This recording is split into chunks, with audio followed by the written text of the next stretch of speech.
So, tattoos. Good for you? Bad for you? Are we all going to get cancer and die if we have a tattoo? I don't think so. But I want to talk about the historical context of tattoos because they have literally been around for millennia. There was a really great article I was reading by the Smithsonian that was going through the historical context of tattoos. So I want to start there.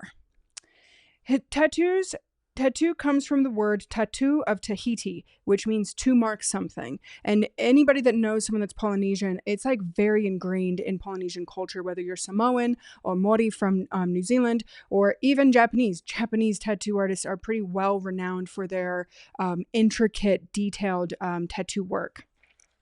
Something I found really interesting in trying to understand the cultural context of tattooing from a historical perspective is, why did people get tattoos? And in the case of the Maori, they tattooed their face. They're called, hold on, let me get this right, mokos. And that was whether the degree of the warrior that they were, like how awesome in battle that they were able to be. And they also used something like it's called poke and stick. And so they used shark teeth for this. And, something else that I saw that was pretty consistent throughout a few different cultures was to toughen the skin. You got tattoos to toughen the skin because you were an awesome warrior, or maybe it demarked your nobility or your status in your tribe or community. Something else that I thought was pretty interesting is tattoos were used a lot for protection, and the thought may around birth specifically, because a lot of women that had them, and thinking back to like ancient Egypt and the Coptics, they had tattoos around their abdomen and into their groin, which grew with the pregnancy and then had a potential protective property to them. And anybody that's had a baby knows that, hey, like birth is kind of wild and labor does what labor things do. And after the birth of my son, I'll tell you, like, I get why people have protective ambulance and like, it's pretty fascinating. So that was the most interesting thing, I think, was the women throughout history. And let's see, historically, soot has been primarily used as the main thing that goes into the ink of the tattoos. And soot was usually mixed with animal fats, whether that's suet, or I also saw a caterpillar, like crushed up caterpillar used. And the soot was oftentimes specific, like a tree that has certain resins in it, and would impart maybe a slightly different, like greenish black color. And then, of course, charcoal. And today, the most common ink color that's used is the carbon black. And that's what makes up most tattoos. Now, anybody that's looked into tattoos, and I have a couple myself, like I'm not heavily tattooed like I initially thought I would be when I was in my late teens and early 20s. But tattoo ink in the United States is regarded as a cosmetic, and therefore it doesn't have to have like pre-market approval for the ingredients list. And then here's another loophole that manufacturers get to go through, and that is because manufacturers sell to professionals, they don't have to have a thorough ingredient list set out. But I did find a really neat website called what'sinmyink.com. And they'll say, like, if you pick a brand of ink that you have and you pick, like, say, the black color or the red color that you're using, you can kind of get an idea of ingredients that have been known or colors that have been known to be used in there. And typically the colors are associated with a metal. For example, red ink typically has cadmium or cadmium related products in it. And anybody that knows much about toxicology knows that cadmium as a metal in our body, and again, I'm thinking oral ingestion versus topical on our skin, it takes approximately 25 years as a half-life to get out of our system. And in the environmental medicine world, it is the hardest heavy metal to get out of our system. And what's interesting about red ink in particular that I found was, out of all the colors, it's the one that's most likely to have contact dermatitis. And it's not actually the cadmium or like the red itself, it's the metabolites that our immune system breaks down. So we have lots of colors though, right? You've got lead, you've got mercury, antimony, beryllium, arsenic, aluminum, cobalt, nickel, and chromium. Cobalt's most commonly associated with blue, cadmium with red, arsenic with green. Nickel and chromium, this was an interesting one. So these are two metals I find people have a lot of skin issues with, contact dermatitis. But it's not just in the ink itself, it's actually in the tattoo needles. And so you're getting little microparticles breaking down from the tattoo needle itself going into your skin. And so for someone like myself, I definitely had allergic reactions to all 4 of my tattoos I have. And I think only one of my tattoos has red in it. So is it because of the nickel, which I know I have a known nickel allergy? Could have been. I no longer get contact dermatitis, but, something to keep in mind. And, again, with any label reading, it goes to the same. Just because it says it's vegan or it's hypoallergenic, whatever the heck that even means with tattoo ink, be mindful that does not mean that it's going to be a better quality ink necessarily. And that's a bit of a misnomer to kind of like make it seem like, oh, this is going to be better for me. I really like this what'sinmyink.com website. I'll make sure to put this in my show notes so you guys can look at it. Some interesting things. Cadmium is considered a group 1 carcinogen, which we know for sure causes cancer. Okay. And we'll talk about a study here in a little bit that looked at red ink specifically and if there was an increased association with skin cancer. Let's see. This was an interesting one. So this study, let's go ahead and talk about the 2025 Danish twins study that just came out in January. There has been some things circulating on social media that blue ink accumulates in the lymph nodes nearby. So like if you get a tattoo right here on your arm, the nearby lymph nodes that are here and into your armpit are going to have some sort of blue pigment to them. And from a immunological, your immune system in your skin. I'll have Drew pull up that image of the skin. This kind of makes sense. So you can see in this image, you see the tattoo needle kind of going down and it's going into the dermis layer, which is below, which is where the ink stays in your skin when you get a tattoo. And there's a specific type of immune cell called the macrophage. And this macrophage eats the ink and then it dies. So then it releases it, and then another macrophage goes in and recaptures it. So some of these macrophages may not die here in the dermis. They may actually make it to the lymph node for the lymph node to finish taking care of it. Now, for those of you that don't know immunology, macrophages are parts of our immune system that go and clean up bacteria or foreign substances, and they kind of break it down with some enzymes. Okay, and that's why the macrophages die. But this capture, release, recapture into the dermis of the skin is what we suspect is the mechanism for tattoo permanence. And, like I've had this tattoo. This was my first tattoo I got. It's kind of light colored blue and green. It has definitely faded over the years, but it stayed pretty consistently the same color. And this was, over a decade, almost 2 decades ago now. Wow.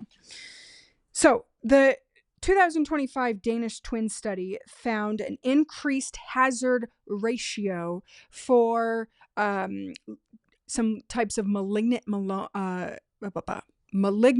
lymphomas. So lymphoma is a type of blood cancer that's affecting your lymph nodes. Your white blood cells are part of that. And they compared it with people that smoked, and my only question for this on this study is, and I'm treading lightly because I don't have these risk factors. Like I'm not a promiscuous person. I don't smoke. I don't drink heavily, right? Like thinking about other risk factors for people in a culture today, in today's culture of tattooing is, a little more maybe has propensity to use drugs or stay up late, party kind of the vibe. And maybe in my past life, I was a little more prone to those, kind of heavy metal music, drinking, smoking, etc. Right? So think about other high risk behaviors these people might have. And something that really stuck out to me when I was younger and I was going through my pre-med internship at CU and Shoots was they actually made me cover up this tattoo. This is the only one that's visible without without clothes covering it, right? Because this is what they said. People, especially immigrants from other countries, they do not trust practitioners that have tattoos. And, maybe things have changed a little bit, but again, that high risk behavior is definitely associated with people that get tattoos. And while I will say the tattoo artist that tattooed me, he always used clean needles. And this is the biggest thing, is like risk of hepatitis B. They're always using clean needles, and I didn't go to prison, so I'm not getting prison tattoos, right? Like that's another piece of it. We have to consider where and how the person was tattooed as to their risk factors. Now, and I'm not saying this isn't a well done study, because I actually do think the Danish twin study was pretty well done. It's a cohort study, so it's looking at twins that did and did not get tattoos. And so, we're going and looking for, is there a increased risk of cancer? Is there an increased risk based on tattoos? So it's an association, a correlation, but it doesn't necessarily mean that that is the thing that's causing it. It's interesting, though.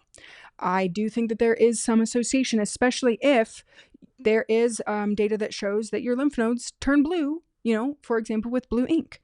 That's pretty curious. Let's see. What we do know for sure about tattooing is when you get a tattoo, it creates a pain, right? Like you're poking the skin into the dermis. That creates acute inflammation to cause the healing of the tissue. What I mentioned earlier, some people get contact dermatitis or chronic inflammation.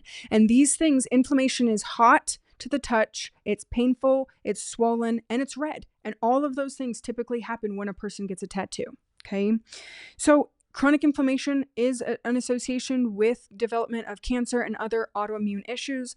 I did not find anything that said people that get tattoos are at a higher risk for autoimmunity, but in my mind, understanding a little bit about the immune system, it wouldn't surprise me if there was some sort of relationship there. That's kind of interesting. And, I'm gonna keep it simple.